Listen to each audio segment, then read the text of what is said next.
Wahai Aisyah, kamu jangan sampai tidur sebelum mengerjakan 4 hal. Apa itu wahai Rasulullah? Yang pertama, jangan tidur dulu sebelum kamu khatam Al-Quran. Yang kedua, jangan tidur dulu sebelum kamu pastikan para nabi itu menjadi syafaat buat kamu. Yang ketiga, jangan tidur dulu sebelum orang beriman itu ridho kepada kamu. Yang keempat, jangan tidur dulu sebelum kamu mengerjakan haji dan umrah. Alhamdulillahirabbil alamin, pada siang menuju sore ini kita ditakdirkan Allah berkumpul dalam rangka mengingat Allah, mengingat Rasulullah, dan menyambung tali kasih sayang antar kita, antar sesama muslim, sesama orang-orang beriman.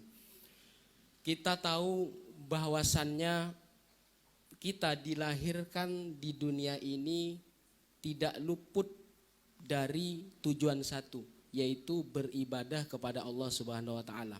Seandainya kita baik manusia itu dilahirkan dari perut orang kafir, orang Yahudi, orang Nasrani, atau orang Majusi sekalipun, atau orang yang gak ngerti apapun, kita mati sebelum balik, kita akan masuk surga. Tapi bagaimana ketika orang itu menuju balik? Apakah ada harapan kita masuk ke dalam surganya Allah itu bighairi hisab?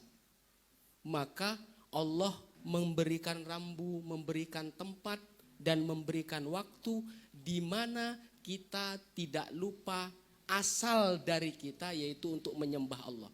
Sampai menuju Baitullah mungkin butuh biaya yang banyak, butuh tenaga, butuh pikiran. Kita hanya cukup melakukan sholat, itu sudah masuk di waktunya Allah. Karena di dalam sholat itu adalah wilayahnya Allah. Waktunya Allah kita bermunajat, waktunya kita membersihkan diri. Jadi kalau orang tidak punya kemampuan untuk melakukan haji dan umroh, maka ada di dalam sholat-sholat kita setiap hari. Bagaimana kita bisa merasakan, bisa ingin menghapus kesalahan dan dosa-dosa kita? Kalau yang tadi kita sebelum balik meninggal, kita pasti dimasukkan di dalam surga. Baik ibu kita orang kafir atau tidak kafir. Suatu saat di waktu zaman Rasulullah SAW, Sayyidina Ali itu ditanya oleh Rasulullah, wahai Ali, kamu milih mana?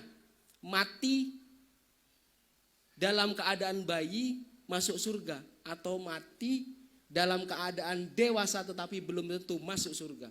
Apa yang dipilih Sayyidina Ali? Yang dipilih Sayyidina Ali adalah masuk surga dalam perjuangan, bukan hanya sekedar masuk surganya ketika sebelum akhir balik.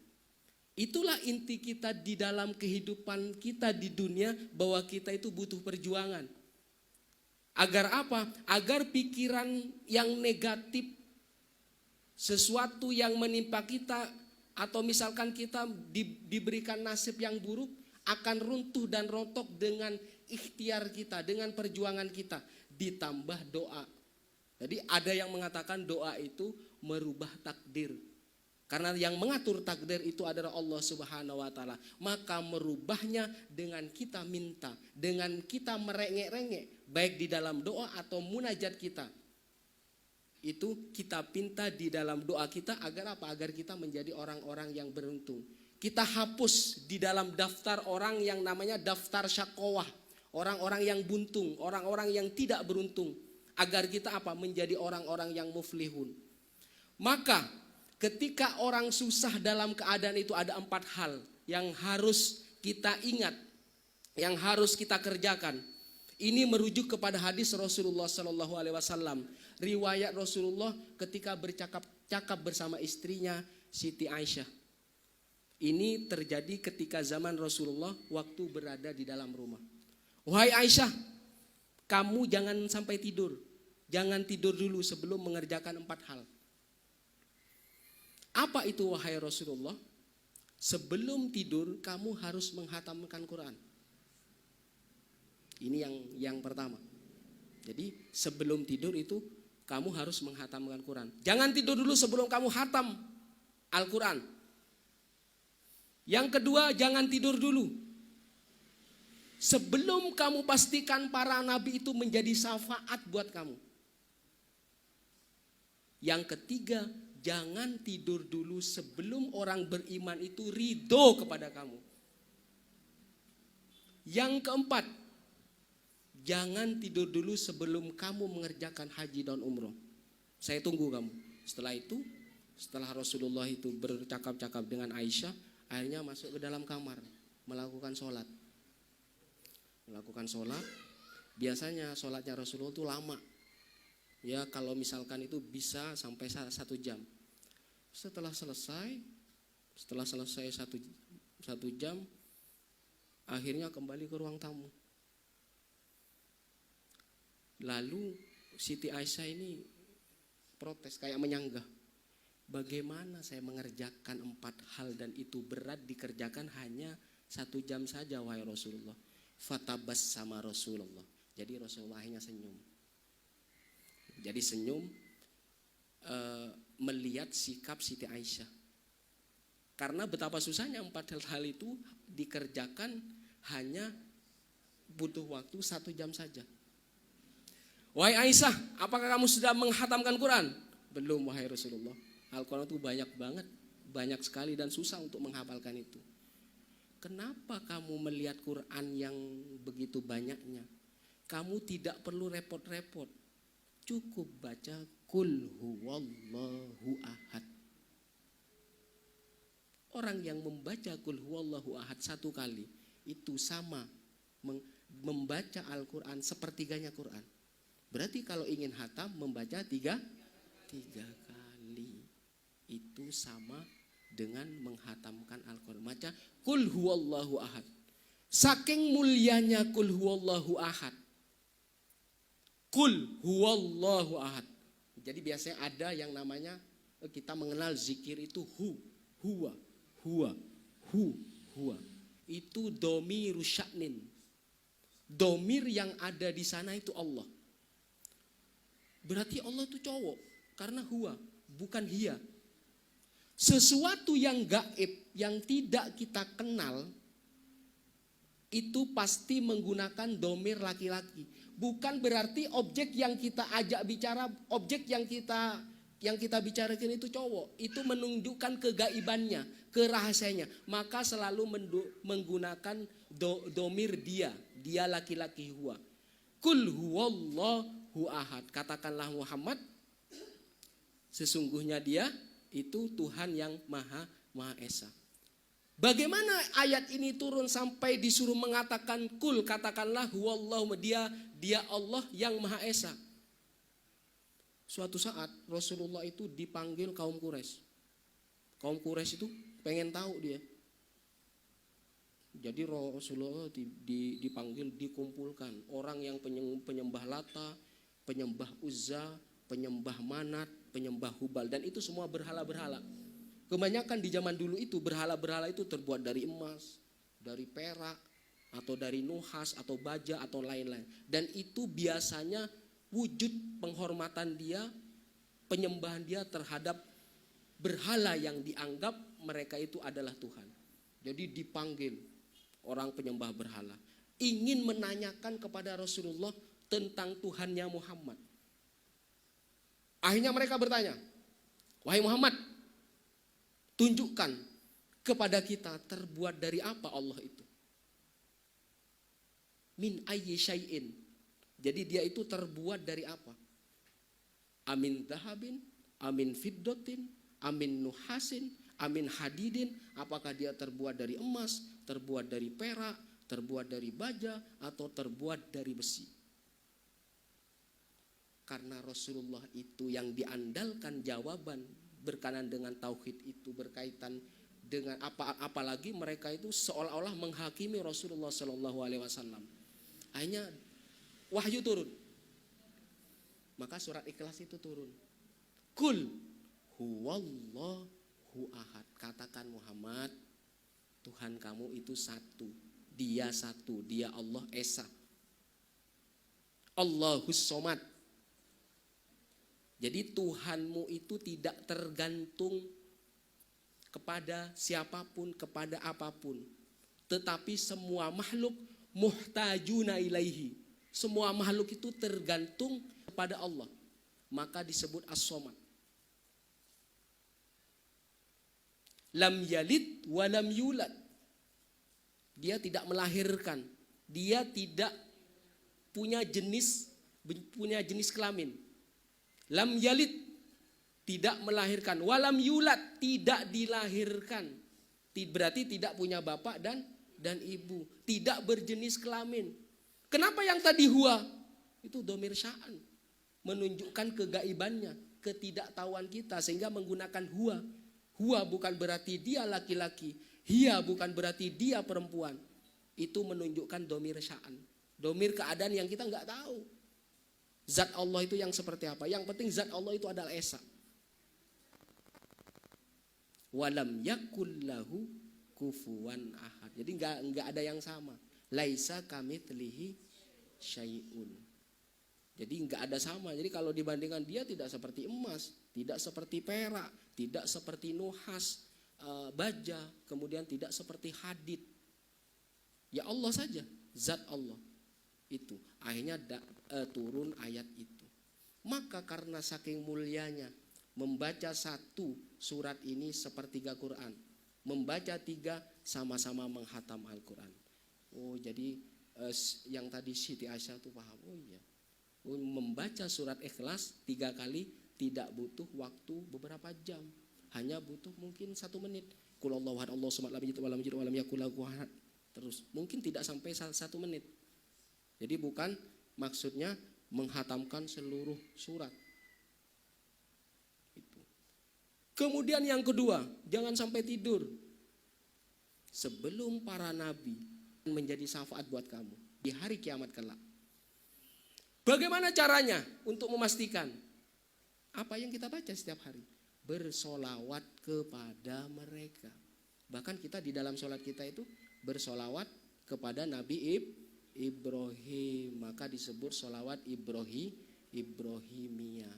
Ketika kita bersolawat kepada Rasulullah Muhammad dan para nabi yang lain, mereka sudah memastikan diri membantu kita menjadi syafaat kita di hari kiamat kelak.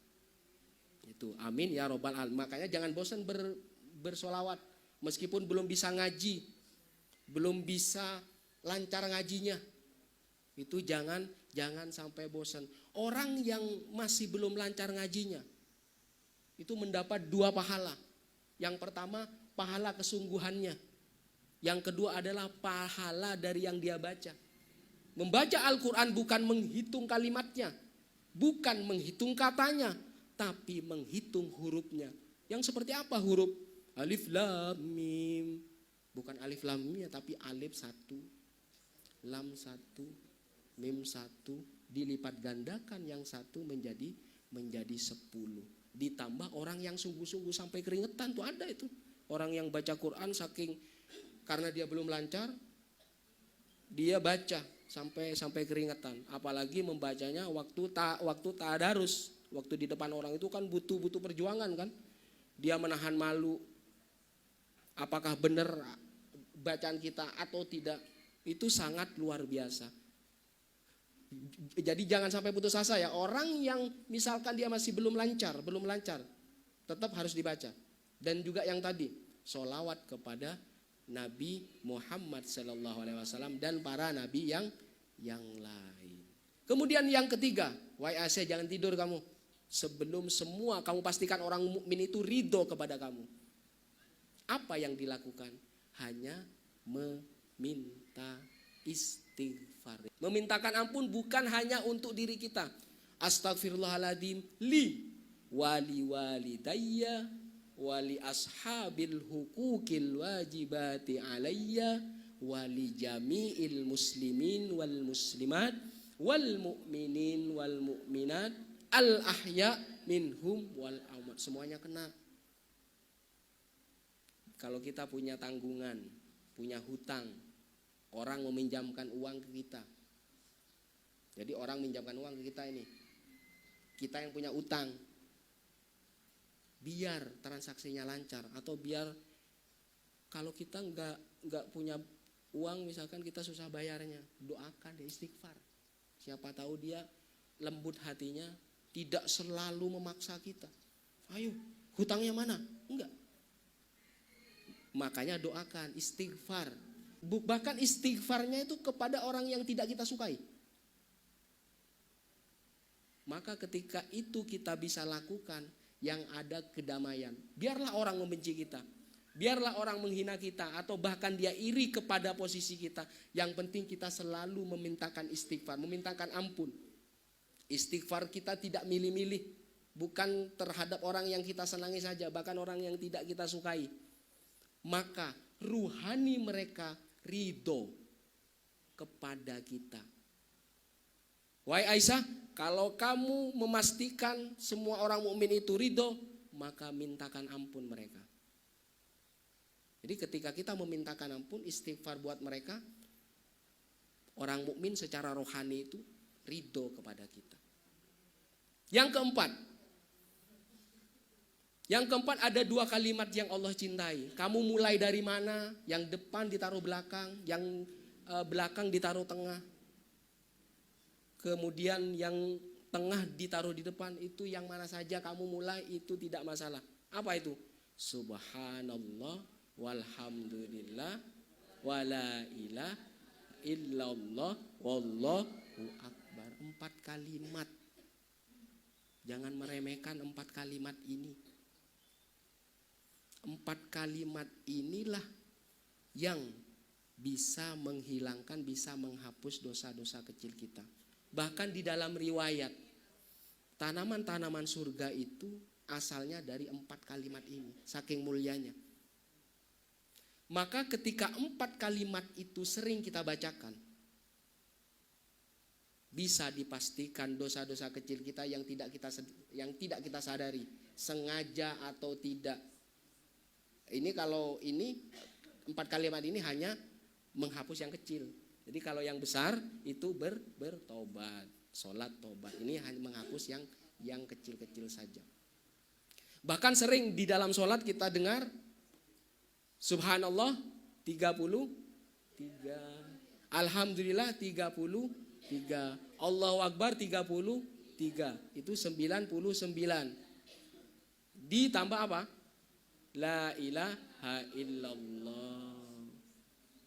Jadi lahul mulku walahul hamdu yuhyi wa yumit wa huwa ala kulli syai'in qadir. Ini penutupnya yang ke-100. Maka 4 kalimat ini bisa 4 kalimat yang sangat sakti yang menjaga hidup kita. Ini Allah ingin biar hidup kita itu kita kembali ke fitrah lagi. Posisi kita, posisi surga waktu kita sebelum balik. Jadi jangan-jangan kesulitan dan keruwetan yang kita hadapi gara-gara kesalahan dan dosa-dosa kita. Maka untuk kembali ke posisi kita sebelum balik, dibersihkan dengan 4 kalimat itu. Maka jangan, kalau kita masih belum sempat misalkan setelah sholat fardu, baca semampunya saja. Tetapi yang sesuai sunnah 33 subhanallah 33, alhamdulillah 33, Allahu Akbar 33, yang ke-100 itu tadi la ilaha illallah. Itu semuanya genap 100. Jadi yang sesuai sunnah ya berarti 33 akhirnya menjadi 100. Maka kalimat-kalimat ini mau dimulai di mana? Kalau misalkan tidak berurutan, tidak masalah. Mau alhamdulillah dulu boleh. Mau misalkan Allahu Akbar dulu boleh. Ainama badakta, mau yang awal boleh, mau yang awal mau ditaruh tengah boleh. Jadi 4 hal itu yang akan menjaga kehidupan kita, menjaga syafaat. Jadi jangan disangka syafaat itu hanya di akhirat kelak, jangan. Syafaat itu yang akan meliputi kehidupan kita. Biar apa? Biar tidak diganggu gangguan yang mungkin kita tidak menguasai gangguan itu, seperti sihir, santet atau yang lainnya. Maka membiasakan kalimat-kalimat itu sampai menusuk ke dalam pikiran dan jantung kita. Apa? Ketika kita dalam keadaan lalai ini masih diingatkan, masih ada cahaya sedikit. Jadi masih ada cahaya la ilaha illallah. Inilah percikan-percikan cahaya yang di dalam kegelapan kehidupan kita menjadi cerah, menjadi harapan. Karena kita membiasakan kalau bisa berzikir itu jangan di mulut saja. Makanya biar masuk ke jantung kita jangan lama-lama. Yang lama itu orang yang sudah membiasakan, yang menusuk jantung. Jadi kalau masih belum terbiasa, belum disebut sebentar saja. Yang penting tumakninah, khusyuk itu. Daripada lama kemudian hanya di mulut saja. Itu masih kurang afdol, kurang sempurna. Maka keempat-empatnya harus kita jaga dengan kita memperbanyak surat Ikhlas. Saya hampir setiap Jumat saya membaca surat Ikhlas 1000 kali. Dari setelah maghrib, sholat maghrib berjamaah, kemudian zikir saya 1000 kali surat Ikhlasnya. Ditambah dia sholawat, istighfar, kemudian la haula wala quwata illa billah, kemudian Al-Fatihah. Itu sampai dia ke sholat Isya sampai selesai. Itu saya membiasakan itu. Di samping juga menghatamkan Quran tadi. Menghatamkan Quran karena membaca surat Ikhlas 3 kali, juga menghatamkan Quran aslinya 30 juz itu dihatamkan. Kalau tidak mampu sendirian maka bisa berjamaah atau bisa bersama-sama. Nah, itu yang kedua adalah tadi bersolawat kepada Rasulullah SAW dan kepada para anbiya juga. Yang ketiga juga sama itu, ingin ridho, ingin kita tidak dibenci maka istighfar. Biasanya kalau kita dibenci orang yang ada apa? Membalas.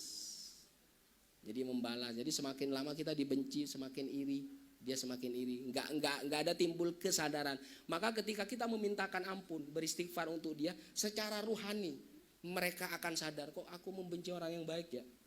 Orang yang selama ini membaikkan kita. Nah, itu timbul kesadaran di ruhani dia. Yang keempat adalah mendawamkan tadi subhanallah walhamdulillah wallahu akbar, la ilaha illallah. Itulah 4 hal yang harus kita lakukan sebelum tidur yang dicontohkan Siti Aisyah istri Rasulullah SAW. Dan semoga kita mendapat syafaat apa yang kita baca hari ini, dan apa yang kita langkahkan ke sini semoga mendapat jalan keluar terhadap kesulitan yang kita lalui. Dan itu ya, saya kira sampai di sini saja. Al-afu minkum. Wassalamualaikum warahmatullahi wabarakatuh.